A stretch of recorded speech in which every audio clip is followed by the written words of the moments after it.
again, it's almost like a secret of success is that if you defer gratification, you're going to succeed. If you're going for instant gratification, you're going to fail for sure.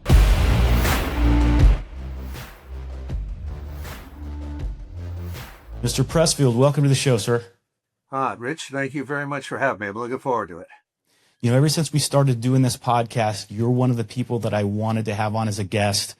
You are a novelist, a screenwriter. You've written some great nonfiction works. The most exciting, the most impactful for me and a lot of other people, I think, has been The War of Art. But before we get into all that, we should talk a little bit about you didn't become a success overnight. This was a long, drawn-out ordeal, and it's your journey is sort of spelled out very clearly and very eloquently in Government Cheese, which is your memoir. And it's, for anyone who hasn't read that, we're going to be plugging a lot of your books today, guys. And if you just go to Steven Pressfield's website, you can't go wrong. But talk a little bit about the early struggles that you had. And of course, The Legend of Bagger Vance is a novel that you wrote that was turned into a movie with a star-studded cast. And so we'll touch on that as well, and maybe how at that point things maybe changed for you professionally. Well, for those of our listeners who are 35 years old or 45 years old and maybe have not hit their stride yet, I was 52 before my first book was published. That was The Legend of Bagger Vance. So I definitely was a late bloomer. I am a late bloomer. I'll give you just a short version of this. My first job was as a copywriter in an ad agency in New York City. And I had a boss named Ed Hannibal, and he wrote a novel. And it was an overnight success. And he became, a star, and he quit his job to become a writer. So I was 22 years old and totally dumb. And I thought, well, why don't I do that? So anyway, like 30 years later, I was an overnight success. Yeah, very cool. One of the things that you're known for is your historical fiction. And the first book of yours I ever read was given to me by a friend of mine from high school who attended the Naval Academy at Annapolis. And it was Gates of Fire, which is a phenomenal book about Thermopylae, people, the Spartans, King Leonidas, and all that. Your friend, Rich? Maybe I know him. My friend's name is Jeff Carpenter, and he served both in the military and also concurrently as a law enforcement officer here in Arizona. Recently, I don't know him. Okay. Just recently retired, but a heck of a good guy. And that was my first exposure to your writing, and it was phenomenal. As we'll get into more later, I'm more of a nonfiction guy. Mm-hmm. I always read a lot, but I was a martial artist growing up, so I would read books like How to Kick Higher or With More Power and things like that. So if a novel can hold my attention, it's a really good one. And Gates of Fire is that. But maybe you could talk a little bit about the inspiration for that and how a lot of your works are sort of that in that historical fiction genre. My first book was The Legend of Bagger Vance, which is kind of a mystical golf story, right? And when I was done with that, it was very clear that I had been a screenwriter before that, that I wasn't going to be able to go back to that. So I thought, well, what do I do next? I had no idea at all. I mean, how do you follow up a golf story, right? I don't know what. And I was reading Herodotus, the histories about the Greeks versus the Persians back in the day. And I just stumbled on a passage in there about the Battle of Thermopylae. And I just thought, it's sort of a mystery, Rich, like where ideas come from or what grabs you. But I just was grabbed by this one particular moment. And I thought, okay, that'll be my next book. Let me see if I can write something about that. So that's, again, I don't know why, it just grabbed me. If you were able to write and have a wildly successful golf mystical story, then you could pretty much do anything, I would say, right? Well, I don't know about that, but that was how Gates of Fire started anyway. Very cool. And then maybe you could talk a little about the research that went into that. I mean, you said you were reading something and a passage really spoke to you, but you must have done a ton of research, because that's one of the things I think that why your works have such an appeal is because there's an authenticity to them. I did do a lot of research, but I must say that the Spartan society, if you try to look it up, they were so secretive because they didn't want any of their enemies to figure out how they did what they did, that a researcher like me has to really go to very odd kind of places and piece it together by kind of reading between the lines. So, but the dirty little secret about Gates of Fire is a lot of that is just my imagination, just from kind of knowing what how soldiers train and what the camaraderie is and that kind of thing. Also, I did one thing that was interesting was I have a friend named Chip Armstrong who is what they call a hopalologist, which means he studies, among other things, edged weapons, Japanese swords and things like that, And so I visited him for a couple of days in Arizona, Sedona, and we kind of sat down and sort of tried to figure out, how did these ancient guys actually fight? What actually, because it really isn't described in the ancient sources, which is a weird thing, but I think it's that the writers like Herodotus or Thucydides or so on and so forth, they knew it so well, and they knew that their readers knew it so well, that they didn't need to describe it. Yeah, they weren't writing for us, right? So we've got there's a really interesting, I'm going to kind of wander off subject here, but there's a really interesting book called, nonfiction, called The Athenian Trireme. And what it's about is we knew in present day that warships, Athens and Sparta warships, had triple decks, right? 3 rows of guys rowing. But nobody knew how it worked because those boats had been gone for like 2,000 years. So in modern day, they tried to reconstruct it. Racing crews like from Harvard and Cambridge and stuff like that. And they couldn't figure it out because they finally did figure it out. But it was a real interesting process of all the different ways they tried to reconstruct this thing that the ancient writers never decided to talk about because they figured everybody knows what a trireme is. Very interesting. Yeah. And a lot of your books have a warrior theme to them. Do you attribute that to your time as a Marine, or is that from something else that you're? I think it's something else. I think I kind of believe, as I'm sure you know from the War of Art, I believe that life is a battle. It's a battle in between our ears. Between our own desire, our aim, martial artist or whatever it might be, and our own tendency to sabotage ourselves. To procrastinate and to fuck up in all the ways that we do. And so, using that battle in our head as a metaphor, I'm kind of drawn to war stories and where there's a literal enemy, not just an enemy in our head.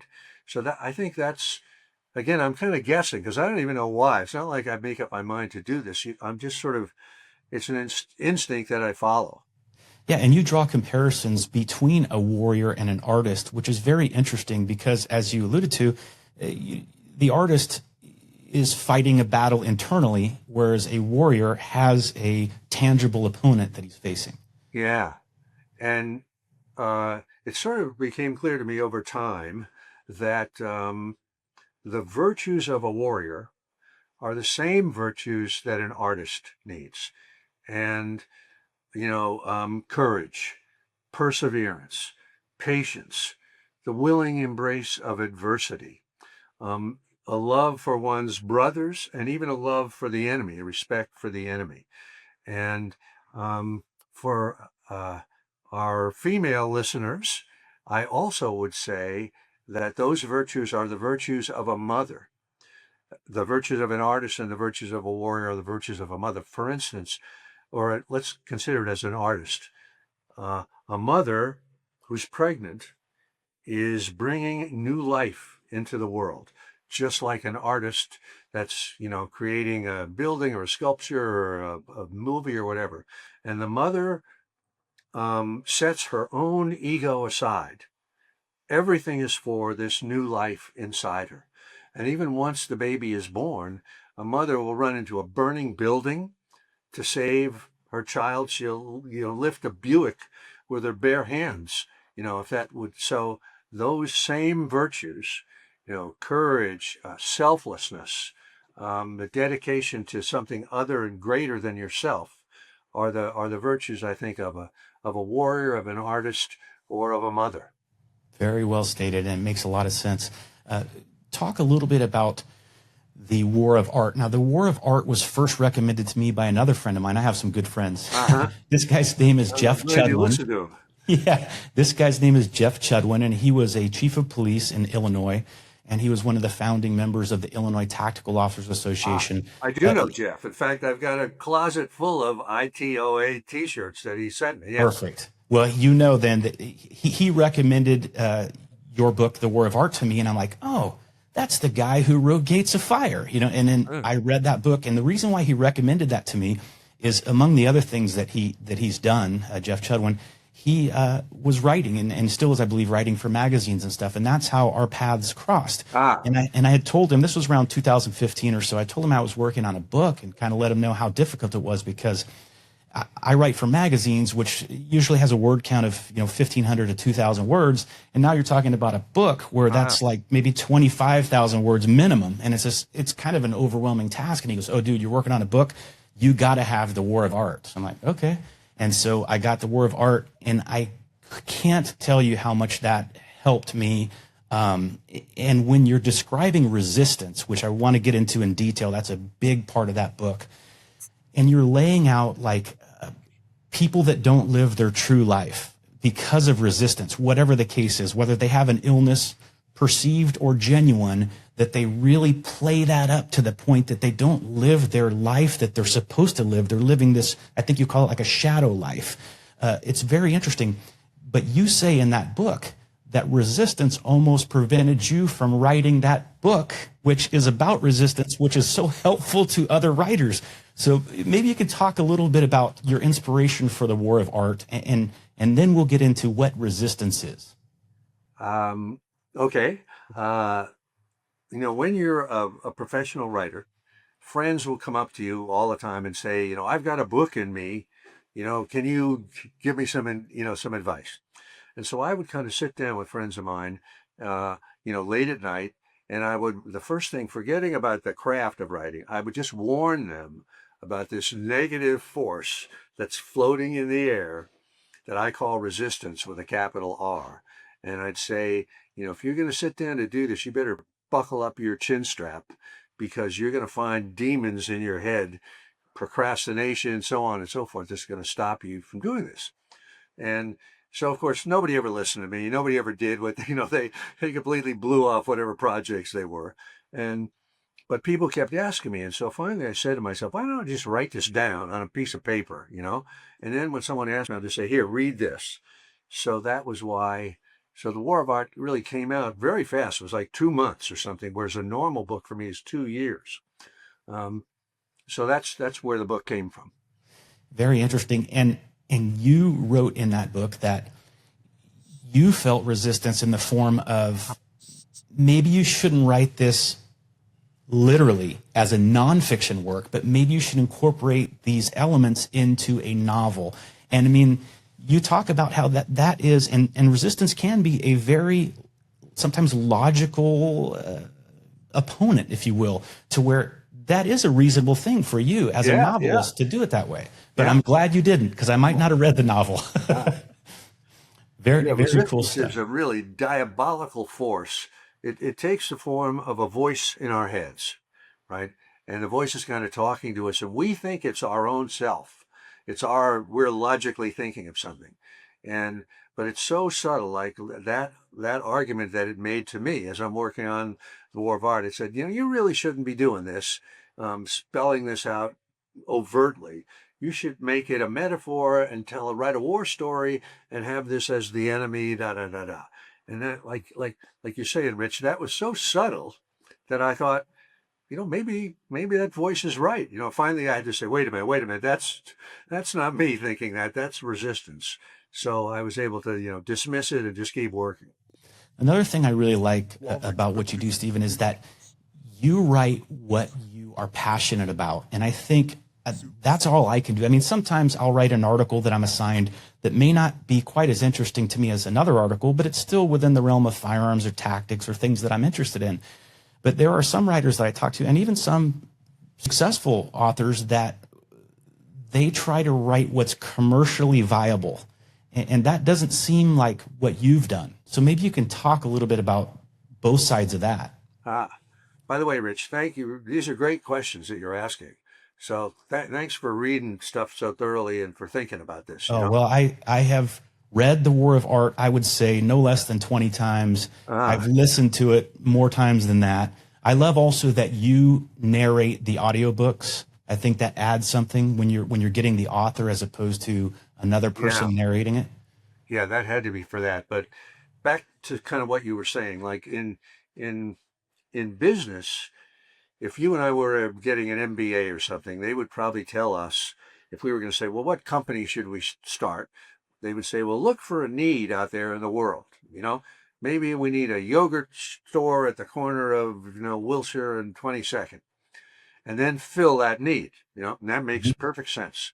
But that's not the way I go about it. And I don't believe in that. And like that way you're letting the market lead you, even though it makes sense and a lot of people do it. But I also think, if you think about somebody like Steve Jobs inventing the iPhone or the Macintosh computer, he wasn't waiting for a need because nobody even knew they needed anything like that.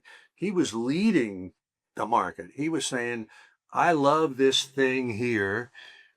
I'm going to come up with something here. And when I show it to people, they're going to love it, even though they're not asking for it right now. So I do think, particularly as a writer or a filmmaker or something, you do have to kind of lead the audience. You have to sort of ask yourself, what do I love? This is what Rick Rubin talks about all the time, the great music producer. He tells bands that he worked with, don't do what you think is going to be a hit. Do what you love. And then hopefully when we put it out there, the world will love it too. But that's my theory, is you got to lead the audience a little bit. And that way you're being authentic. If you're trying to chase the market can change by the time you get your book done. And then now you're looking for a different topic that's hot that you can sell. So no, I really admire your approach to that. With resistance, there's a lot to it. It could come in the form of, like we said, it could be subtle. It could be something like, let's say you're working on a book that is historical fiction. You can do so much research that research itself becomes a form of resistance. But you have to research. We realize that. But yet you can get so caught up in that can be a form of procrastination. And when I'm reading The War of Art, I'm actually envisioning people in my life that I know that embody many of those traits that are a result of resistance. It's so, and sometimes that's me that embodies those traits. So to hear you as a very successful writer write that and kind of say that it's okay, it's normal that you're going to experience this, and it's just something that you have to work through. I mean, it's weird to me that this isn't taught in schools, that the fact that there is this negative force, that the playing field is not level, that, the blank page, I always say, is hostile. It is not a level playing field. It is slanted against you. And when you sit down in front of one of these things, there's negative energy coming off that all the time. And that, to me, before you even think about craft of any kind, you have to be ready for that internal, shadow element that is trying to stop you all the time. And I love how you talk about inspiration and, a lot of people, well, I'm waiting till I get inspired or whatever. And you relay a story where you're speaking to someone, or maybe you're just extracting a quote from someone, but they said, yep, I strike whenever inspiration, I write whenever inspiration strikes. It just happens to be 8 o'clock every morning or something to that effect. Yeah, that was Somerset Maugham that said that. Yeah. Yeah. And then, so many other books that you have also have that resistance theme to it. So as soon as I read War of Art, I read Turning Pro. I read Put Your Ass Where Your Heart Needs to Be, Where Your Heart Wants to Be. All these other books, Do the Work. They're all very, very inspirational, and they're relatively short. So you're not going to, if you're working on a book, let's say, you can read one of these books and be inspired, or listen to one of them without taking weeks to read something, which is, again, going back to that, a form of procrastination. So Yeah. very inspiring I hope stuff. that those books are also the kind of thing that you could pick up right in the middle Yes. and get a little jolt of energy from chapter 31 without even reading anything else, Yes, absolutely. The War of Art is one that I have several copies of, and like my son is starting to get into writing magazine articles and stuff. So anyone who's a new author or getting into it, I give them that book and recommend it to them highly. I mentioned the book Turning Pro, and that means a lot to you, and it's important. That's an important distinction between if you're an amateur or a pro. And I really like your definitions of them, because as I was growing up, I always thought I would be nothing but a martial arts instructor. I didn't need college. I didn't need anything else. I was just going to be a martial arts instructor. And so my instructor would caution me, like, if you start teaching for money, you need to be careful, because that can be sort of a bastardization of the art, or you could become kind of a sellout. But I really like your definitions of amateur and professional, which are significantly different than that. And maybe you can talk just a little about, in your mind, what separates an amateur from a pro. That's another great question. Since we were talking about resistance in the form of self-sabotage, procrastination, distraction, that sort of thing. And then which leads to the question, well, how do you overcome it? And the way that worked for me was the concept of I thought the reason that I'm being defeated by my own resistance, why I can't finish writing a book, why I'm failing, et cetera, is that I'm thinking like an amateur. And that if I could flip a switch in my head and start to think like a pro, then maybe I could break through. And that definitely worked for me. Now, to like what your friend told you, your martial arts instructor, when I say turning pro, I don't mean doing it for money. I mean, although a professional does do it for money, but I mean that kind of mind shift is different, which I'll talk about for a little bit here. Like my ideal pro would be somebody like Michael Jordan or Tom Brady or Kobe Bryant or something like that, that nothing is going to stop them from doing what they have to do, right? But so here are some of the things I would say about the difference between a pro and an amateur. When an amateur encounters adversity, an amateur folds, right? But a pro keeps going no matter what. When an amateur bases what their the level of intensity or intention on how they feel. Like if they are in a bad mood, if they feel sick, if they're lazy, whatever, they say, oh, I don't feel like working today. Tom Brady, Michael Jordan, Kobe Bryant would never tolerate that. No matter how they feel, they're out there doing it and giving it their all. And in a way, we're all pros already if we have a job. Like we show up every day, we stay on the job, all day long. We don't take breaks and go home and go surfing. So if we could simply, the difference between a writer like me that has no boss and somebody that works for a job, as I have done many times, is at a job, discipline is imposed on you from outside. Like if we're in the Army or we're in law enforcement or whatever it is, we have a boss, we have a uniform, we have a code, we have all that sort of stuff. But once we become a solitary writer, like you're writing for magazines or whatever, we could fuck off all day long if we wanted to, right? Yes.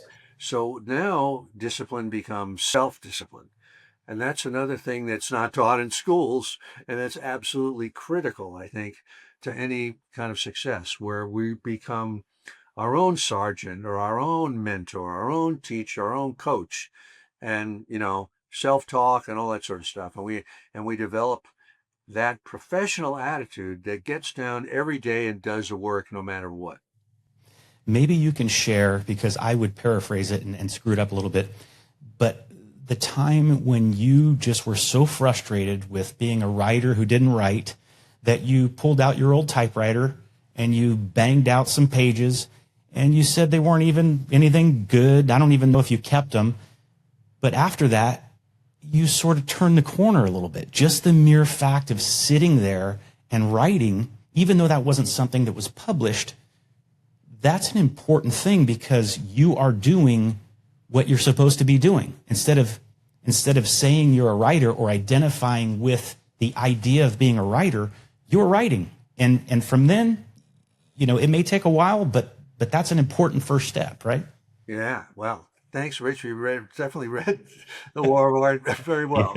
But this was a turning point for me, which I pass on to anybody that's listening here.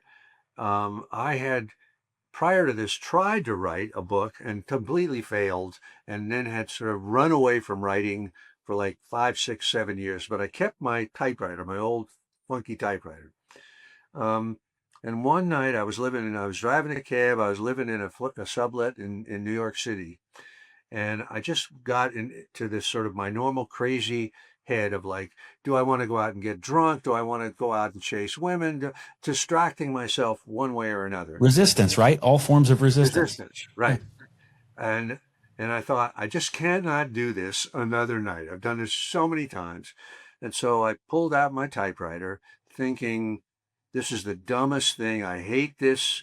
I've tried to do it before. I've failed at it before. And the short version is, I sat down for about 2 hours, banged out some crap, didn't mean anything at all. And when it was over, I went back into the kitchen, and there was a sink full of dirty dishes. I started washing them, and I realized that I was whistling, which meant to me that I was sane, that for the first, it was sort of a mystery why writing before had been torture, but now it wasn't. And I felt like that those 2 hours grounded me. So I wasn't crazy anymore. I could go to sleep. And I thought it was a turning point, because I thought, I found it now. I might not ever be successful, but I've found something that works for me, because nothing else ever had. So that was a big turning point for me. Huge. And you talk about also, like, you're entitled to the fruits of your labor. And this is not I know you didn't, this is not your quote, but you're entitled to the fruits of your, I'm going to screw it up. Maybe you should say entitled to your labor, but not to the fruits of your labor. There you go. That's what I was looking for. And so that was an important point for you, even though monetarily that was nothing. You didn't make any money. You didn't make any money for a while after that, right? It was just like 30 years after that. But it's not all about money. Yeah, being commercially successful is something that we all endeavor for. You know what I mean? We all want to do that, but that shouldn't be the main goal, right? I mean, otherwise you're kind of whoring yourself out, if you will. I mean, a lot of people succeed doing that, but it never would work for me. It really depended for me what was that I loved what I was doing, that I was only doing what I wanted to do, and not trying to fill some imagined need out in the world. And also I found that from time to time I have been writing something that I thought, oh, this is surefire commercial. This is a fastball right over the plate, and every time I've been completely wrong. And those are the books that totally bomb, and one of the stuff that works are the things that I say to myself, nobody's going to be interested in this except me. I am really crazy to be doing this. It's really off left field, and then to my amazement, people like it, So I found I can't predict anything at all. So I might as well do what I love and just hope for the best. Yeah, put your ass where your heart wants to be is an important concept for a writer, because I think it's William Zenzer in On Writing said, I don't much like writing. I like to have written. You know what I mean? But the thing is, sitting down there and facing that blank page is the first step and the most important step in defeating resistance. I mean, if you sit down there and do that, then things kind of magically start to happen. Things start to align. You talk about muses and things like that, which people may believe in or may not believe in, but maybe you could speak a little bit about how important it is if you're a writer to sit down and write. Or let's say, in a broader perspective, let's say that you want to be the best firearms practitioner you could be, or the best martial artist. Well, you're not going to be that by watching other people or reading other people's stuff. I mean, that could help you, but what's really going to help you is when you do what you're supposed to do. It's not just for creative endeavors. Resistance can be, you're training to be the best athlete you can.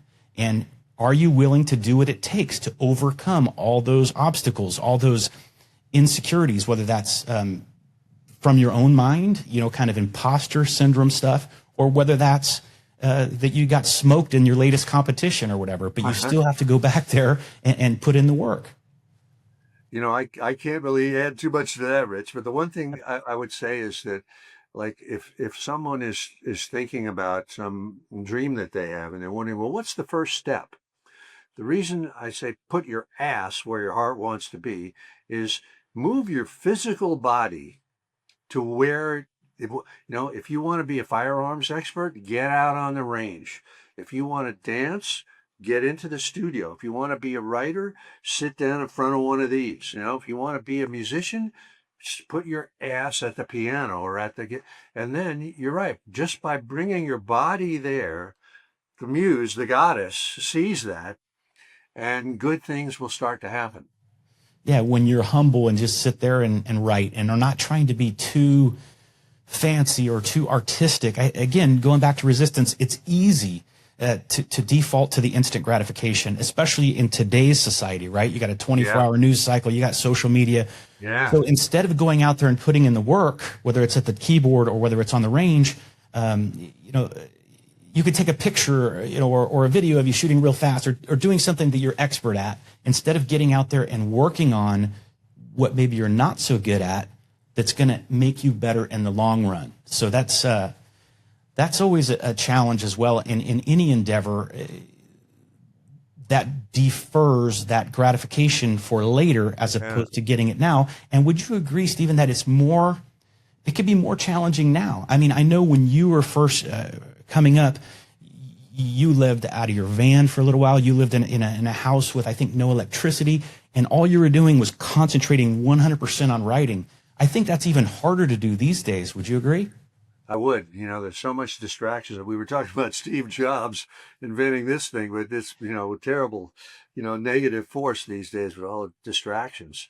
But, one of the things that Robert Greene, who wrote the 48 Laws of Power, one of the things he talks about is tedium.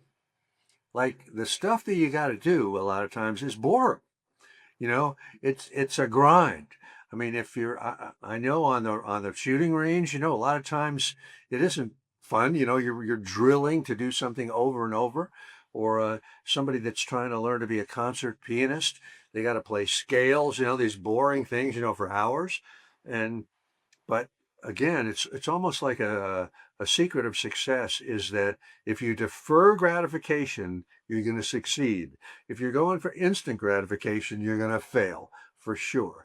So but the ability to grind it out, this is another thing they never teach you. I mean, coaches sometimes teach you this, but you don't get this in school or anything, is that the ability to kind of withstand the boredom and go through that long sort of middle of the season when, the playoffs haven't happened yet and the preseason is over and it's like, oh man, it's another week, the ability to do that kind of separates the men from the boys, I think. Yeah. Very interesting stuff. I wonder what writers inspire you. You've been an inspiration to so many writers. What writers are most influential to you? I mean, it's a great question, but it's really some of the writers that I am inspired by as writers, like Hemingway. I'm not so sure I would be inspired by their personal life, Sure. Um, because a lot of writers are pretty crazy, and this is artists of all kinds, right? And athletes of all kinds. I just admire um, people that can sit down and grind it out every day, and do it for the love of the game and not for any. They may get material rewards, but that they would do it for free if it came to that. I That's certainly would.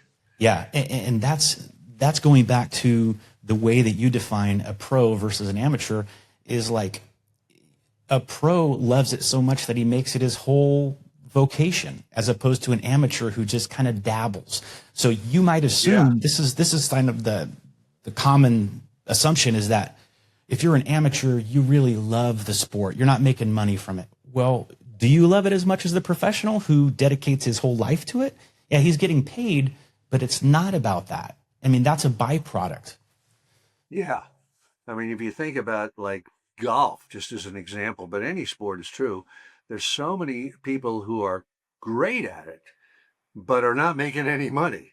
They're at the very edges of it, just hanging on, you know, to get from one small tournament to the next or whatever, or people that are trying to break into the NBA or the NFL and are, you know, those are the guys I take my hat off to, because it's just, they're doing it just for the love of the game. I mean, they want money. They hope they're going to get successful, but the question is, what do you really love? What makes your heart feel good? And sometimes you're writing just to pay the bills, right? Just to get a check. You've Yeah. done some stuff in ad agencies and everything else, but it's very interesting because in all of those different styles of writing, it seems that you took something away from that has benefited you and still continues to. Ah, well, I tell you, Rich, you really read my stuff very well. Yeah, you could write my things. I wouldn't, Oh, it's but great, man. but it is true that, like, for instance, we were talking about the short chapters in the War of Art, to make it very readable, and that comes from me working in advertising, where like if you're going to do a 30-second radio commercial, let's say, maximum word count is 60 words, and you want it less than that, really. So like if you're a young copywriter, you write out a thing, you show it to your boss, he kicks you out and says, cut this in half, and then you bring it back and he says, cut it in half again. And it's a good skill that stands you in good stead when you go on to do something else like writing movies or writing books. When you're writing, Stephen, do you sort of turn off the editor in you and just write as much as you can for that day? Or are you very thoughtful with each sentence and the way each paragraph is constructed? Personally, how does that work for you? Because I know there's completely different styles with that. Yeah. I'm definitely from the school of instinct, and I try to turn off the self-censor in my head right away. And because the great thing about writing, as opposed to say being an athlete or a shooter or something like that, is the work you do today stays there, and you can come back to it tomorrow. And so even if you don't do a great job today, it's not the end of the world. You'll go back tomorrow and you look at it with fresh eyes. So I try to just spit it out and just let it flow as much as I possibly can. And momentum, momentum, momentum, and then I'll go over it, later on. So I definitely don't. To me, that's a form of resistance, is kind of perfectionism. You start noodling with a sentence or a paragraph. Next thing you know, the whole day is gone. You haven't accomplished anything. Yeah, Um, I 100% agree with that. I have friends that are much more skilled at shooting or martial arts, or maybe they're even a better writer, but you never read anything that they wrote because they're waiting until everything's perfect. They're afraid to put themselves out there. They're afraid that someone may comment negatively. And there's nothing wrong with a sense of perfectionism, I think, but you got to be careful because that can very easily turn into resistance and then just prevent you from doing anything. yeah. In fact, I would say perfectionism is a form of resistance. There's the difference between seeking perfection and perfectionism. perfectionism is sort of almost like a pathology. You're crazy to get, to work so hard over something. Um, I used to have an agent, my first agent, and he would say to me as I was getting near the end of something, he said, "How close are you?" And I said, "I'm pretty close." And he would say, "Give it to me." He says, "Close is good enough. Give it to me." And there's a lot to be said for that. Even when things are not 100%, you can drive yourself insane. Like my partner Diana, who's in the back room here working on her own stuff, she's been doing interior design of books for a couple of friends, and both of them are first-time writers. The friends that she's doing it for, and they are driving her out of her mind by noodling it. The book was done months ago, and they're still, so that's perfectionism as a form of insanity and as a form of resistance. You got to know when it's ready to ship this thing and get it out and move on to the next thing. And I think, when you're writing and you have a deadline, like I always do for magazine articles, is you make it as good as you can get it to still make the deadline, right? But when you don't have a deadline, that can be the hard part. I remember the first thing I ever wrote, my first writing gig was as the defensive tactics columnist for officer.com, which is a law enforcement web portal, and then later lawofficer.com. But I remember telling my first editor, I don't know what's wrong with me, but I can't really write until I'm right at the deadline. He goes, "Congratulations, that means you're a writer." Yeah. I mean, like you got to have a deadline, or you have to have a lot of self-discipline, right? Which is what you mentioned earlier. Yeah. Let me ask you about your ambitions as a writer, Rich. Do you harbor secretly or not so secretly a desire to write a long form piece or write fiction above and beyond magazine articles? I do. I wrote a book in 2016, which is what the War of Art was so good, so helpful for me with. And that book was, it was a how-to book. It's basically, it's called Gunfight with the emphasis on the word fight. And what it is it's a sort of a distillation where you are combining shooting with empty-handed techniques, whether it's someone's grabbed a hold of your pistol and you need to get them off your pistol, or shooting in extreme close quarters, which is easier from a marksmanship standpoint, but it's much more difficult when your target is not a stationary cardboard or piece of paper, right? When it's a living, breathing thing, he has a say if you are fighting with a gun in arm's length, right? So that's sort of what that was about. So I really did like that a lot. And looking back 10 years ago, I wrote that 10 years ago. I still stand by the vast majority of it. I think it was pretty good, but there's things that I would do different if I were to do a book again. And I wonder if you look back at some of your early works too, and think, well, that's pretty good, but maybe I wouldn't say it the same way, or maybe I wouldn't describe it in the same way. Or do you look back and you're just pretty content? By the way, Gunfight is a great title for a book. It's a great title for a movie or something like that. Maybe I'll steal that from you. Yeah. Well, I steal enough of your stuff, so it would. But I would say since The Legend of Bagger Vance, since I started writing books, I wouldn't say this about movies that I wrote before. I'm happy with them. In fact, I worry it's the opposite. I hope I'm not losing my chops, and I wish that I could regain some of the stuff when I just was starting out new. Well, I do realize that sometimes too, because with the magazine stuff, I'll end up writing several. So initially what I wrote much about was tactics, because I told you I had a martial arts background. I was also a police officer, so a firearms instructor. So I would write, I don't know how many articles I've written about shooting from behind cover or reloading or, whatever it is. And that's sort of finite, right? There's only so much to shooting a gun. So you have to sort of tell the story in a different way, or not plagiarize yourself too much from articles. You have to have kind of a different spin on things. And that can be harder, because I look back sometimes and I'm like, that's the perfect spin on it. How am I going to tweak it to make it different than what I've done before? And that's, and one of the things I've started writing recently, Steven, has been hunts. And I didn't grow up as a hunter. I got into hunting later in life. But what's really cool about going somewhere to write an article about hunting is the adventure aspect of it and the unknown. Whereas if I'm writing something about, if it's a gun review, it's probably not that different than other gun reviews I've done. If it's a tactical piece, it's probably similar to other tactical pieces. But a hunt, you just don't know. And that is so exciting to me. And kind of to go back to your other question about other aspirations, I have thought about writing another book, and I was sort of in contract to do that. But it was a book on police use of force. And this was about 2020-ish, when you had so many crazy changes to what was acceptable use of force by police. And for instance, I had a whole chapter on what we call the carotid restraint, or it's called a lateral vascular neck restraint. It has a lot of different terms. But what you're doing is applying pressure to the sides of the neck to render someone unconscious. And it's a pretty safe way to control and subdue someone who's very violent. But that is completely taken away now. You can't do that. And I had a whole chapter on that.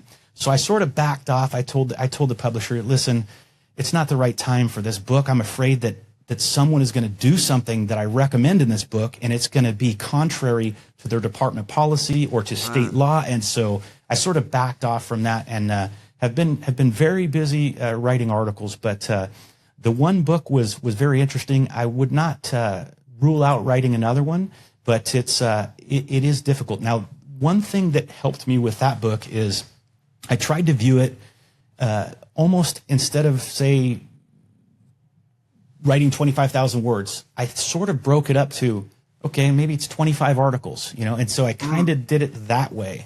And that sort of helped. And I was able to plagiarize elements from all the various articles I'd written, but it was my own. Plagiarizing yourself is okay, I guess.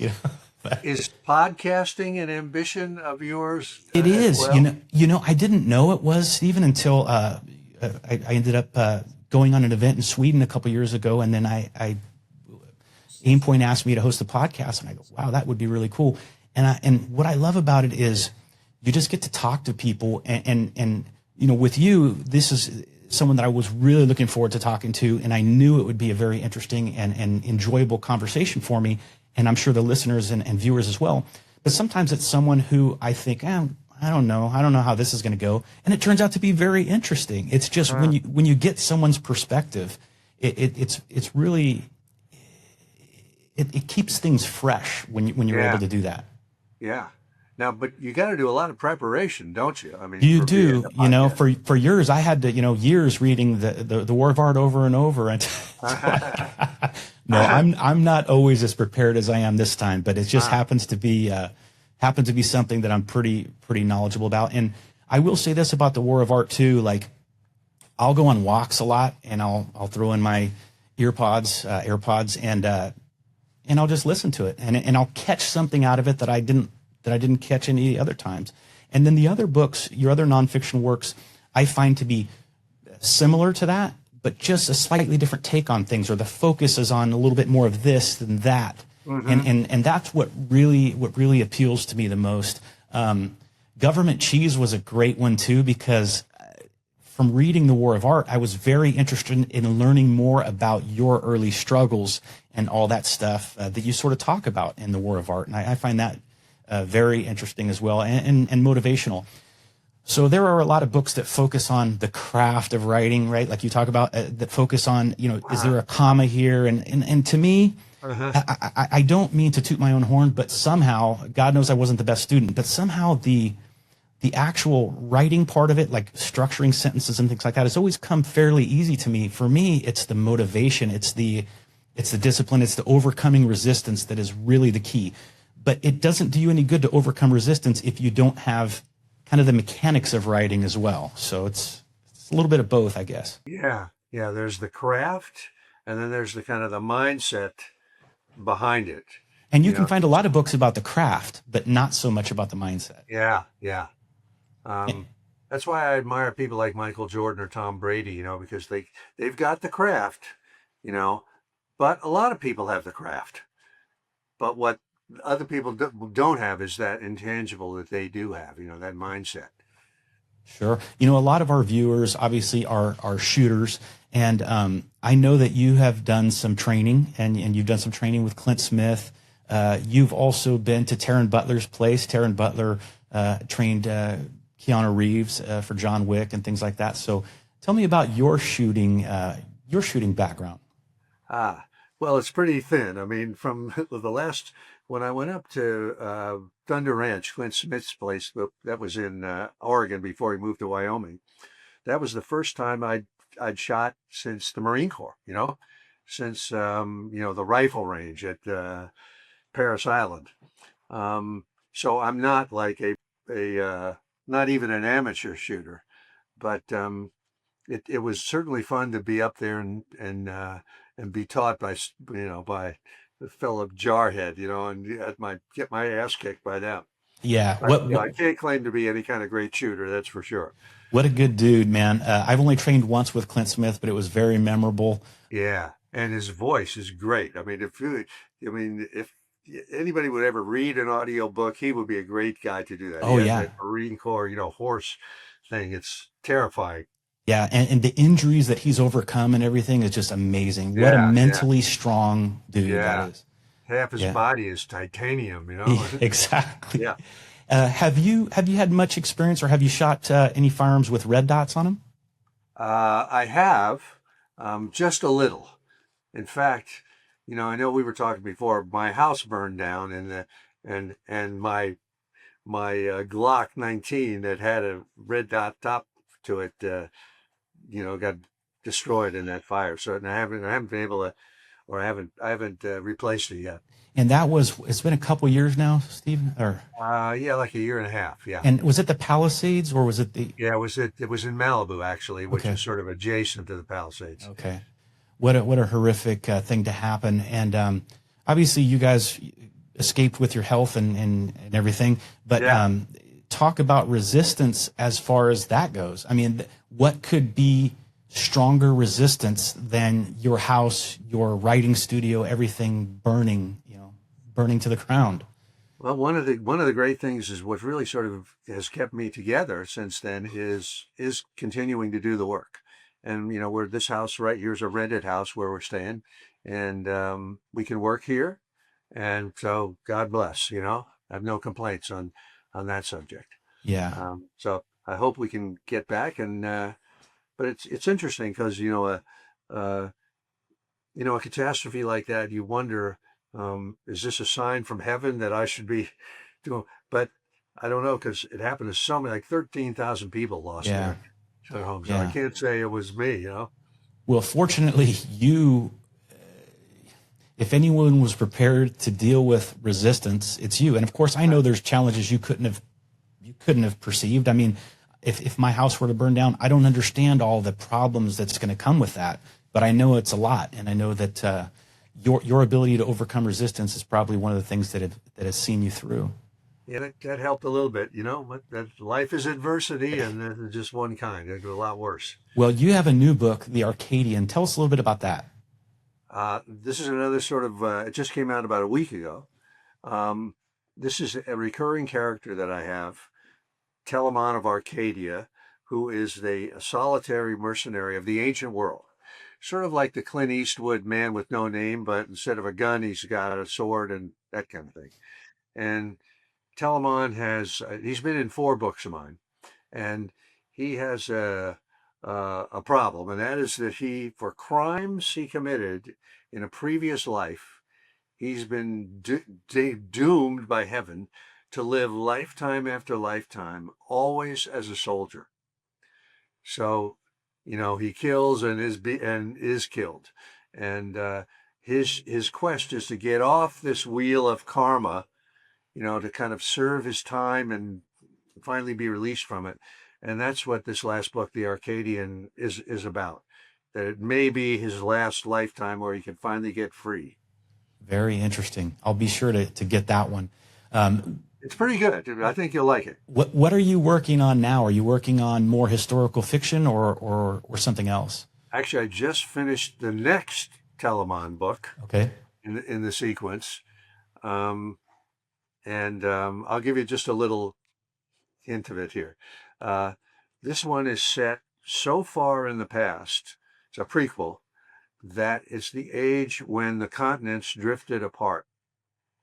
And in my version of that era, there were great civilizations that had knowledge of the occult powers far beyond anything that we have here. And in this era, my character, the young Telamon, is trying to protect and defend a great master and his daughter, who are being pursued by some bad guys, and trying to get them to safety. So that's a short version of the thing I just finished. That sounds very interesting. Believe it or not, there are still a few of your books that I have not read, so I still have. I still have something. I know that. It doesn't seem like you've missed very much, Rich. That's for sure. Very cool. No, you are no kidding my favorite author, and I really appreciate the work that you do. Your website has a lot of resources as well. Of course, you could purchase books there, but you have sort of like a little course based on the tenets of the War of Art. Can you talk a little bit about that? I'm not sure if we're talking about the same thing. I did a video course just recently. Yes. Is that the one you mean, Rich? Yes.